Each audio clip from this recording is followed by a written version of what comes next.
for that, I didn't bring copies again today, but I emailed it to you. Actually, I want to go over this very, very briefly.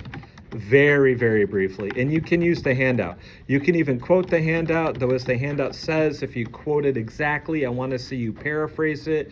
Paraphrase means put into your own word. Why do I do that, class? Why would I say you can quote me, but if you quote me, you have to paraphrase it? Why would I want you to write it out twice? So we're using your own thinking. Yeah. And why would I want you to do that? Yeah. And it gives me a chance to assess too. You know, how well did you really understand it? Right? If you read stuff, how do I know my students are really learning? You know, how do I know they're really understanding? I mean, there's a lot of different ways you can answer that question, lots of answers, lots of strategies, techniques, but one way is put it in your own words. Put it in your own words. Okay. So, question number 7 from the in-class assignment basically asks for the two arguments that are on the handout. Asks you to discuss the two arguments, lay out the arguments, evaluate the arguments, say whether you agree, disagree, why. Arguments that are alleging what? The arguments are alleging basically that science cannot solve the question of determinism versus indeterminism for us. Or at least, argument number 1, here's the conclusion of argument number 1. That we can know already today that science will never be able to prove 100% or close whether determinism or indeterminism is true. Right? That's argument number 1. That's the conclusion. That we can know today that science will never be able to prove 100% or close whether determinism or indeterminism is true. The second argument's a bit weaker. The second argument basically alleges we can't prove today 100% or close that science will ever be able to prove this 100% or close. So the first argument is saying we can know today. We can know today. I'm not saying we can know 100% today. I'm actually fudging that a little bit on purpose. I'm just saying we can know today that science will never be able to do this 100% or close. The other argument is weaker. It's not saying we can know today it never will. It's just saying we can't know today that it will. All right. Now, why on earth would I want to... Do I actually believe these arguments? Yeah. And actually, they still make me a little bit sad because I'm still a recovering scientific realist, right? Mostly I'm over it. Every once in a while I still get this little twinge of sadness in me. Why would I try to convince you of that? Well, how do the arguments work? They're a bit different, but there is something in common between them. Does anyone recall last Thursday we talked about this for a while? Why would philosophers, and again, it's actually more scientists than philosophers, believe it or not. I hear this more from scientists than I do from philosophers. Why would so many scientists that despise pseudoscience, you know what I mean? They're really anti, Ouija boards, right, and all the rest of that. They're not into religion at all. Some are just strongly opposed to religion, opposed to pseudoscience. They got posters of the periodic table on their wall. They got pictures of Einstein on their coffee mugs. They're nerds with molecules, coffee on their coffee mug. Why would those folks try to convince us that science is not going to prove this kind of stuff 100% or close? That actually leaves open. Could it be 50%? Why? Why would so many scientists say in science, let's not use the prove word? Why? Christopher, do you recall? You're a STEM student, right? This is going to be your livelihood, right? I don't know. Am I corrupting the youth? I mean, I worry about that. I worry that I'm steering you guys astray. I've just had too many scientists say, no, Wolf, you got to do it. You got to do this in class. Yeah, Sarah, why? They can't account for every variable or factor that to the conclusion is not conclusive. Yeah, I mean, at the end of the day, this is a core idea. We went over this more last week. It's expanded in the handouts. You can chew on that yourself. But the core idea is this, Again, I think it's often helpful to go back to history. You go back to Newton, who again is not actually, it's not that what Newton said is the whole of classical physics, but it was a lot of it, it was the foundations for a lot of it, right? We had to add in some other stuff. And it's not really the only problem that Newton had, but a big problem that Newton had is he couldn't see stuff that was really, really small, and he couldn't see stuff going really, really fast. And the equations kind of work for stuff that's kind of big and not going too fast. And they break them down, not just for that, but they start breaking down real fast when you look at something that's really small or accelerating really fast. So why couldn't he see that stuff? They have the technology. Didn't have the instrumentation. Couldn't. It just wasn't available. It wasn't like, you know, someone said, "Hey, Newton, did you check your equations against this stuff?" And he was like, "Hey, nah, I'm playing Dark Souls 3, man. Get off my case." You know what I mean? I've already spent like 100 weekends testing this. I'm done. No, he looked at every conceivable thing he could see. It took hundreds of years for people to be able to develop technology and such to be able to see new things or meaningfully test new things that he hadn't been able to conceive. Do you see where I'm going with this? And now again, how many dimensions do we have? How many dimensions do we have? Space and time. And again, Einstein kind of we got Minkowski and space-time, whatever, right? We don't just have, this is another thing about Newton. He thought we had 3 spatial dimensions and then, yeah, used 4, right? Newton thought we had 3 spatial dimensions, 1 temporal dimension, they're orthogonal, they're separate, and yeah, Einstein fuses these into space-time. A lot of Newton's basic conceptions were just off, though the equations were pretty good for a lot of stuff. We got some theories of physics now telling us we got like 10 dimensions, 16 dimensions, I don't know. What if we get good evidence there's 16? Maybe there could be 18, maybe there could be 32, you know? I mean, how could you ever prove 100% you've seen absolutely everything in reality that could be relevant to physics? Do you know what I mean? How could you know that? 100%. I just don't see how you possibly could. Does this make sense? Does this make sense to you? I mean, I don't know, Christopher, I'll put some pressure on you. You're going into STEM. I mean, does this make sense to you? Don't be kind. I can take it. If you think I'm missing something, you let me know. I mean, I find it interesting actually how hard I fought this, talking to scientists, because I want, no, we've got to be able to say it. We'll get back to that in a second. And here's another thing too, a lot of scientists say, they'll just say like less, they'll just say whatever, cool deep. The attitude that we would ever complete science is just dangerous. It just puts an end to inquiry. And like, we often want everything to be perfect. We don't want to trust anything that's perfect. A lot of scientists say that type of thinking, and I agree, in religion and it's scary, but I think even in religion, everything, that type of thinking is dangerous thinking. We should always be open to learning we were wrong tomorrow.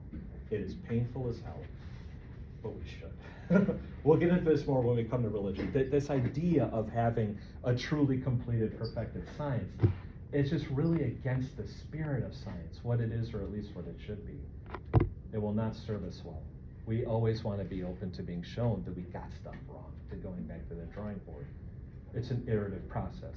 You should never give up on that. I kind of like that too, actually. Except when I don't. I don't know. What do y'all think? Are we kind of? Hey, we're done with question number 7. But there's another thing or two we need to do with free will. So here's one. I am actually trying to convince you now, but you don't have to, agree, right? We should think science is not going to 100% prove this stuff. What would that mean as far as free will goes? I think it kind of means Ron Morone with religion and philosophy to work this out, right? What else does it mean? There's a science professor here at COD. You should all take her class. Her name is Dr. Sarah Butler. Have I talked about her before? Brilliant scientist professor. We've had a lot of conversations about this over the years.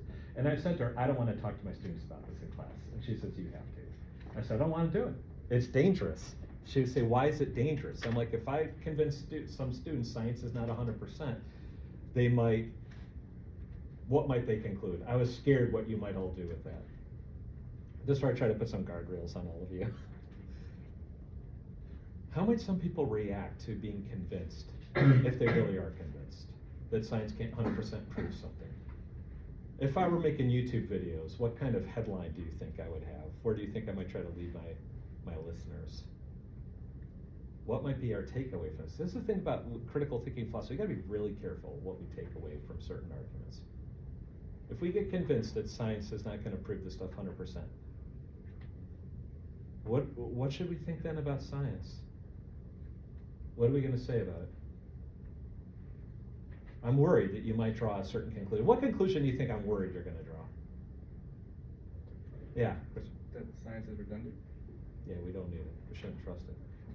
There's no real distinction between science and pseudoscience. Anything goes. Science is just all opinion. Maybe we shouldn't even fund it. And that's why I told Dr. Butler, I don't want my students to think that. And maybe again, this is my own little ideology, but I love science. I think science is fantastic. I think we should dump huge amounts of money into science, and we should flee from pseudoscience like it's the plague. And then someone could say, but that doesn't make any sense. Given what you already said, I think it does actually. But I should be careful here not to twist you guys too much. But let's just bring you all into the conversation. By the way, does anyone have any examples of pseudoscience? Does anyone have any examples of pseudoscience? Because you might start thinking, now, if you're going to convince me science doesn't prove stuff 100%, then why should we mess with it at all? Why should we be investing money in this stuff? I think we should. I think we should be investing more money in science, right? I mean, you could wonder, is it all equal? Should we invest quite as much money in particle accelerators as we should in cancer treatments? I mean, I hope we're going to invest good money in cancer treatments as well. I like the particle accelerators too, right? They're very dope. What are examples of pseudoscience? What does this term even mean? What does the term pseudoscience even mean? Does it sound positive or negative to y'all? Sarah, pseudoscience, does it sound positive or negative to you? Or even not sure, it's okay. Oh, sure. What does it mean to be pseudo? Like, to do something without any actual evidence. Okay, good, yeah. So, I mean, pseudo in general means something like fake, or imposter. By the way, do you want to hear a good joke? What do you call a fake noodle? An impasta. Yeah. Sorry, all right. Okay. All right. It's like fake imposter. I got some good Thanksgiving jokes. What's a turkey's favorite drinkware? A goblet. Okay, all right. All right. So anyhow, you gotta have some of this stuff just to break up the gravity. Have some levity in the class. Okay. Something that's kind of fake, pretend, imposter. A lot of folks use this term pseudoscience. For what? What are examples of pseudoscience? This actually is where you might start stepping on some people's toes. Have you heard about this before? Pseudoscience, it's actually really hard. I think that a lot of scientists and philosophers will do is they'll try to answer the question, what distinguishes science from pseudoscience? It's a really hard question to answer. And then some clever scientists, philosophers said, well, we also need to add in non-science, because we might not want to say history is science, but it doesn't mean it's pseudoscience. And then some other clever philosopher scientists said there's also just bad science. So now we've got to distinguish science, non-science, pseudoscience, bad science. We have pseudo-history. We have pseudo-philosophy. I actually think we have Guggen's and pseudo-philosophy. We don't use the term pseudo-philosophy much or pseudo-history, but I'll mention pseudo-history. I had a buddy in college, bless him, Dan, and he was really into these books. I'm not going to name the author, but they're history books that was all about how aliens really built the pyramids and how scientists have really discovered the lost city of Atlantis. And it was filled with like computers and stuff like that. And there's a grand conspiracy to hide all that. And I had a buddy who really believed that. I mean, he's a smart guy. I mean, you know what I mean? This is, I don't know. We all have our stuff. What can you do? I got my stuff. But I would call this pseudo-history. I would call it pseudo. I think it's like fake history. It's like irresponsible history. And by the way, what counts as pseudoscience may depend on the time. I think there's things that if you thought maybe the thing with Nietzsche was like this, right? There's ways that if, thinking about history 150 years ago, that then were maybe not pseudo history, but now would be because we know more. And we don't have to give people grief for only doing the best they can. We should applaud them for that, right? Yeah, yeah. What would be pseudoscience or examples of it? Yeah, I'm not confident, but isn't like being a chiropractor, isn't that like? Okay, I'm not gonna touch it. Okay, yeah, these are things are getting complicated, right? Okay, I'll give you an example, like homeopathic medicine. You know, maybe people will say there's a whole list. I'm gonna give you a really simple example. Okay. Sorry, I shouldn't ask that question. I'm just not gonna do it anymore. By the way, if you like go to Whole Foods, it's interesting for a little class experiment. Just go to Whole Foods and wander around and look at the health claims on a lot of those products. And actually, it'd be an interesting question to ask yourself: how much scientific backing is there for any of that stuff? And I'm sure it's not all the same. Some of these claims might have real backing for them. A lot of them probably don't. You can start thinking of places like GNC with the, you know, supplements, all that kind of stuff, right? Imagine somebody who says, and people do make claims like this. So my grandpa was raised in Sicily, so I'm gonna use Sicily as an example. Suppose somebody came out on the internet tomorrow and said, Sicilian mud is really, really good for your body. Sicilian mud is really, really good for your body. If you take like a bath with Sicilian mud and put the Sicilian mud over yourself and let it sit for like half an hour and then wash it off, hopefully you don't clog your drain. You know, you wash it off, you do that like once a month, right? Maybe you do that, you know, a certain day of the day, whatever. This will like remove impurities from your body and help maintain your health. And then what question would you want to ask? This kind of goes back to the very beginning of the semester. What question would you want to ask a person making this kind of claim? What kind of question would you want to ask them? Claudia, what kind of question would you want to ask this person? Would you just say, here's my credit card. Well, send me some of the Sicilian mud. Would you do that, or would you want to ask a question first? Yeah, like what's in this, like what properties in the Sicilian mud are like having these positive effects? Okay, and suppose they just rattle off a bunch of stuff you've never heard of. What might be they just give you the names. Then what would your next question be? Where did those products come from? Okay, and they say, oh, it's like right from my hometown, you know, excavated by hand. What's your next question? How long do you see it? Like, how long until you see results? Okay, so now you want some evidence. And they say, oh, I've seen lots of results right away. I don't want to see them. Okay. Okay. Should we buy this product before it's been tested in any way? I don't think I want to do that. Now, what if they say, but science doesn't prove anything 100%? Why not just use my mud? Maybe they say Western science is it's just ideology, it's just politics, it's just chauvinism, it's cultural chauvinism.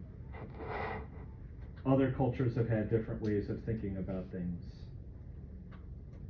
We're just being chauvinists right now, and it doesn't prove it 110%. You know, just buy my mud. Are you gonna do it? I ain't gonna do it. I ain't gonna be persuaded by any of that. I ain't gonna be persuaded by any of that. Yeah. Like Ayurvedic medicine. Okay, I'm not gonna get into that. By the way, do we want to say, is it true that no traditional remedies have been effective? That's not true at all. Some absolutely are effective. Have some been ineffective, even deadly? Yeah. Should we say that any traditional remedy that hasn't been tested is wrong? Fake, false? Of course not. Should we put the stuff in our body before it's been tested? I wouldn't want to do that. I wouldn't want to do that. Why not? Why should we not put something in our body before it's been tested? We kill you. A lot of traditional remedies kill people. Gave sicknesses, right? I mean, you had people drinking mercury, actually thinking it gave them immortality. I mean, all kinds of stuff. Not good. It might just be completely ineffective. It might be harmful. It might prevent you from seeking something that's more effective. So, but if there's a claim, a culture says, hey, we've been doing this and it's super effective, what can we do with it? We can test it. If it works, great, thank you very much. But if we don't have any backing for it, I'd be careful about that. By the way, that whole thing I did too on chauvinism, you know, Western science, yeah, that's actually kind of a trick too. It's not just the West that built modern science, and it's been global for a long time, and it wasn't just built by the West from the beginning. So you gotta be careful with that kind of stuff. Why do we want to put so much stock in modern science, modern medical science? Let's say this. I'm not sure. I got a scientist friend of mine said the other day, we're still not 100% sure that germ theory is true. And you gotta be careful on that too. You could say, haven't we seen germs with the microscopes? Yeah, but you might not be 100% sure how they work, and there might be other stuff too that's going on. When I first started thinking about this a long time ago, I thought, aren't we always gonna know how to build a radio? And I was, yeah, but we might not always know 100% how it works, right? Why should we trust modern medical science if it's not 100%? By the way, doctors do kill people through negligence, through incompetence. Happens. So even if the medical science were perfect, the practitioner isn't guaranteed to be perfect.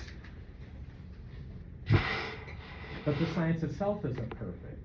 Then why should we subject ourselves? And sometimes it's quite painful, and sometimes it costs a lot of dough. Why should we subject ourselves to modern medicine? Carter, yes. Yeah, the increased average life expectancy. Yeah, I'm gonna summarize it in 2 words for you, what you just said. That's a fancy way of putting it. I'm gonna be in the simple. It works. Perfectly, no, but it beats the alternatives, right? And isn't that enough reason to keep investing in it? I mean, when you know penicillin works, just use it. I mean, you know, yeah, sure, it'd be great to understand the biochemistry of all that, but if it saves all these lives, why not just start using it now? I mean, you might say, well, you want to make sure it's not going to have these long-term effects. Fine, do tests for that. This stuff works. And I want to be careful with this. I do think, I will buy the argument that I think modern science is latching onto reality in a way it did not before. I think I am totally happy to buy that. It is. Again, the question is always though, do we understand totally what we're looking at? And will we ever complete it? Those are different stories. But I mean, I guess there is, if I mean, I don't believe in the multiverse, but I guess there could be a verse out there where you have these scientists that keep getting more sophisticated with the science and the math and all that, and it keeps getting more effective, but the science isn't tracking reality at all. It's complete coincidence. I guess that is possible. It seems to me so insanely improbable. We ought not to think we inhabit such a universe. We should think science is on the track of reality, but it doesn't mean that it always understands what it's looking at, or that there's nothing to see. Does that kind of make sense? Anyone want to add anything to that? Are we good? And my sense is, by the way, sometimes we are a bit overly skeptical. We need to see what real science. Like, I think there's still a lot of skepticism about meditation. But my sense is there's a lot of medical evidence out there showing many forms of meditation are very, very beneficial. I keep thinking I should start on some of this stuff. You know? I don't know. All right, going once, going twice. Question 7, boom. What other questions should we have about free will? I really want to get onto religion. What other questions should we have about free will? Anyone got any other ones? Speak now. By the way, a student in my other class asked, hey, didn't Sider say that even if quantum mechanics is not determined, we're still slaves to quantum mechanical probabilities? Should we talk about that for a hot minute? For 5 minutes? And then I want to get on to religion, or do you just want to get... I covered that in my video the other day in class. I could just send you the link to that, and you can listen to it then. I did it super quickly. Do you want to talk about that, or should we move on? Going once, going twice. Who just wants to go on to religion right now? Who really wants to talk about whether we'd be slaves to quantum mechanical probabilities, that quantum mechanics were truly indeterministic? All right, class folk. All right, I will say.